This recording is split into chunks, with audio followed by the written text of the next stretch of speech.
Rod Bristol with Graphic Arts Advisors, and thank you so much for joining us today for our Target Report interview. With us today is Jim Barker, who is the president of Richardson Communications Group, a client of ours who recently merged his company with Kingston Printing in Eudora, Kansas. It would be really nice to just start off with a little bit of the backstory, kind of where were you at with Richardson, the business, you personally, that kind of led you into the idea of doing a transaction? I owned Richardson for about 41 years. Mm-hmm. The company, as of January 1 of 2021, would have been 100 years old. So I'm the third owner of the company. But, I went through the original Richardson and then his son. But the last 2 years have just been totally strange and totally different, and things were happening one after the other, it seems like. Also in our conversation are John Hyde and Michael Wurst on the GAA team, who were part of the group that put together this transaction. I couldn't do what these three guys do, and they brought my company to a orderly wind down. The orderly wind down it's all about treating the creditors fairly within the confines of what money is available. And the process in this case is going, I would say, in many ways faster and more efficient, because it's interesting. In the COVID environment, there's a greater understanding and willingness of trade suppliers to accept reality. And based on reality, they're really in a better position to make decisions about accepting settlement offers. In pre-COVID, there was, I think, a stronger denial period of, people, we have to get paid. It was more of it was more difficult. We always resolve things, but it had greater resistance. In the COVID environment, and this is one of the first cases that has come through the full cycle during COVID. Look, people understand, it's brutal out there. And that means the expectations are decreased commensurate with reality. And we're seeing that in the Richardson orderly wind down for sure. Well, and I think you're also seeing the difference between selling the business as an operating ongoing entity and selling the business as a tuck-in. We're seeing more and more of in our world of acquisitions, which sometimes drives up value of a business as a result of being a more attractive tuck-in candidate. It allowed me to concentrate on taking care of what I needed to do at Richardson and follow through and get it closed down. And the main thing too that I wanted to do was find jobs for my people, and I think I've pretty well accomplished that. The marriage of Kingston and Richardson makes a formidable printing company. We had equipment that Kyle Johnson didn't have. He had equipment that I didn't have. But you put it together, and we're pretty good company now. I mean, you did this right literally in the middle of the pandemic. No, that's very true. Well, it hit us. That kind of was the nail in the coffin. We lost about 40 to 45% of our business. We had some projects booked. I felt like I was beginning to come around. I just needed time. But the COVID hit, and we had 2 big projects canceled. Customers said, hey, we're not going to do that. And so, it hurt us. There's no doubt about it. And one of the things that I was really impressed with was how quickly this came about.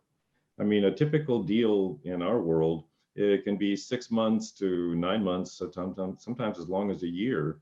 And this was a very, very tightly compressed timeline, which is unusual and I think very, very helpful, especially in your case, for sure. Well, I came to the conclusion that I needed to do something. And what I needed to do was find a way to move Richardson Printing. And that's when I got back to Mike and said, this is what I want to do. Regarding the speed of the transaction, and Jim was burning cash and needed to move quickly, as we discussed. He signed the engagement with us on March 9th, and we brought 4 offers to him that were reasonable to consider, and he picked one, and we closed on it on April 27th. Okay, so And that's so got to be a new record. That's fast under any circumstances, but think about, when COVID hit and when the shutdown happened, I think it was virtually a miracle.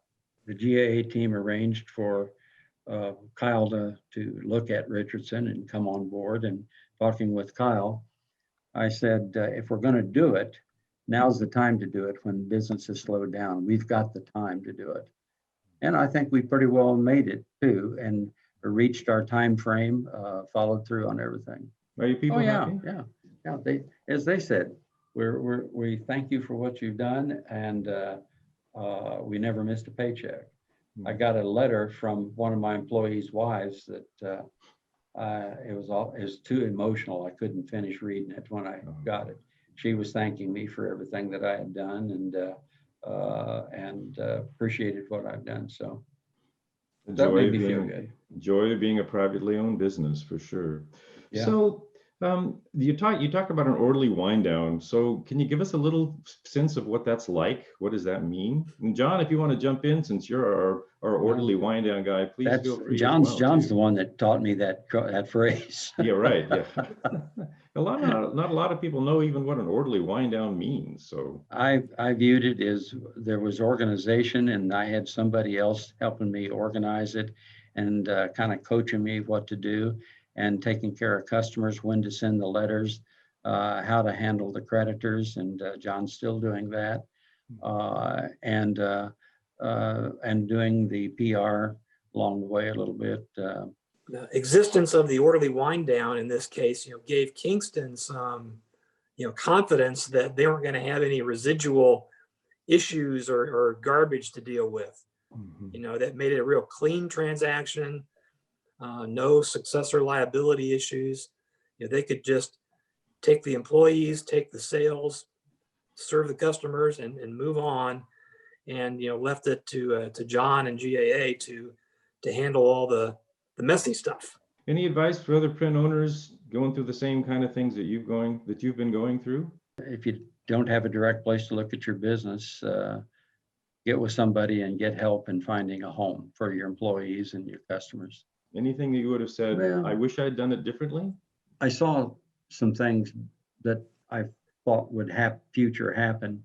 About 4 years ago, I tried hiring salespeople that were not printers, but were salespeople. And I brought 4 of them online at one time and thought I could coach them and work with them. None of them worked out. And I was trying to build the future and finding salespeople and build some loyalty with some new people. What I'd have done different, I think I was doing the right thing for the future of Richardson. And I was looking at trying to build additional salespeople, a sales force, and find somebody that would replace me. It just didn't seem to work out. And but I wished it would have, but it didn't. And so I'm not gonna whip myself over that. I'm gonna move on.